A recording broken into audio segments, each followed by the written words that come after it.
Assalamualaikum warahmatullahi wabarakatuh. Perkenalkan, nama saya Rahma Usman dengan NIM 1314215 dari kelas 4A jurusan Manajemen Pendidikan. Baik, di sini saya mewakili kelompok 5 sebagai moderator yang akan membantu jalannya presentasi dengan materi manajemen waktu proyek.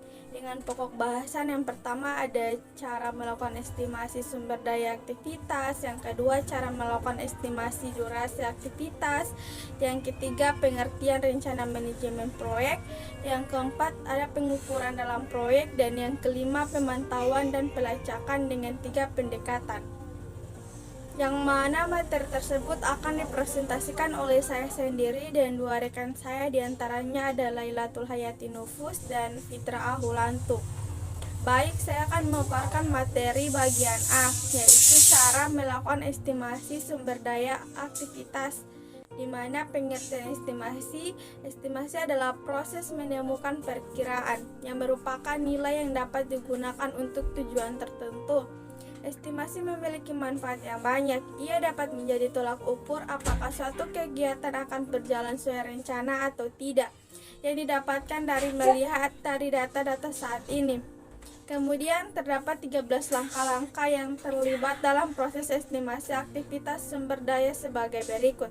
Yang pertama ada meninjau ketersediaan, kedua meninjau WBS dan daftar aktivitas, yang ketiga mengidentifikasi sumber daya yang tersedia secara potensial, keempat meninjau info historis tentang penggunaan dan kembali sumber daya, kelima meninjau kebijakan organisasi tentang penggunaan sumber daya, keenam penilaian ekspor tentang sumber daya yang dibutuhkan dan tersedia, ketujuh analisis alternatif memanfaatkan sumber daya, kedelapan membuat keputusan yang diambil selama proses estimasi aktivitas sumber daya, kesembilan mematahkan aktivitas lebih jauh jika masih rumit untuk diperkirakan, ke-10 mengukur sumber daya aktivitas, ke-11 membuat struktur hierarki, ke-12 mengembangkan rencana untuk jenis sumber daya yang akan digunakan, ke-13 memperbarui dokumen proyek. Bagian B, cara melakukan estimasi durasi aktivitas. Yang pertama ada analogous, digunakan untuk menetapkan durasi kegiatan berdasarkan kegiatan yang pernah dilakukan sebelumnya. Kedua, ada parametrik, digunakan dengan mengambil durasi rata-rata dari kegiatan-kegiatan yang pernah dilakukan, kemudian mengalikannya dengan volume atau quantity dari kegiatan tersebut.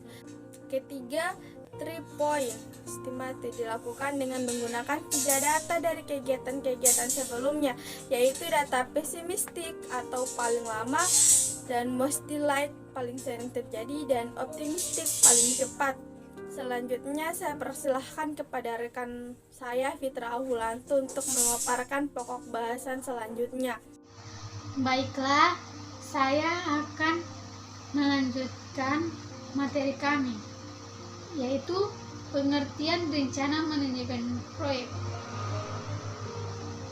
Pengertian rencana manajemen proyek adalah usaha pengerjaan suatu proyek yang dibatasi oleh anggaran, jadwal, dan mutu dengan tujuan tercapainya proyek tersebut secara efisien dan efektif. Usaha pengerjaan yang dimaksud di atas meliputi proses perencanaan, pengaturan, dan pengendalian. Skill manajemen proyek penting untuk dikuasai, bukan tanpa alasan kuat. Selanjutnya, pengukuran dalam proyek.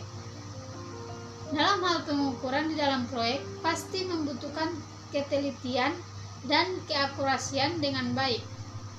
Pada awal pelaksanaan proyek, pengukuran awal menentukan kelancaran pelaksanaan pekerjaan berikut.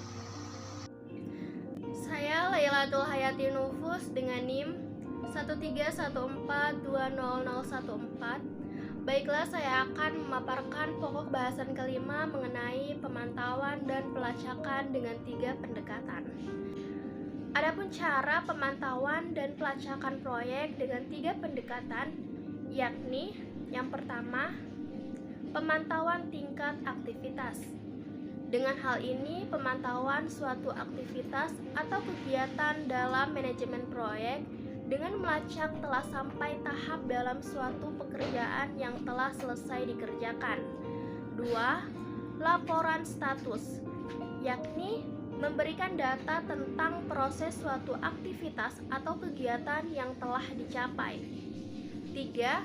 Analisis milestone, yaitu pemberian sebuah jadwal, yakni telah berakhirnya dari sebuah tahapan yang menandakan bahwa sebuah fase atau paket kerja atau work package telah selesai.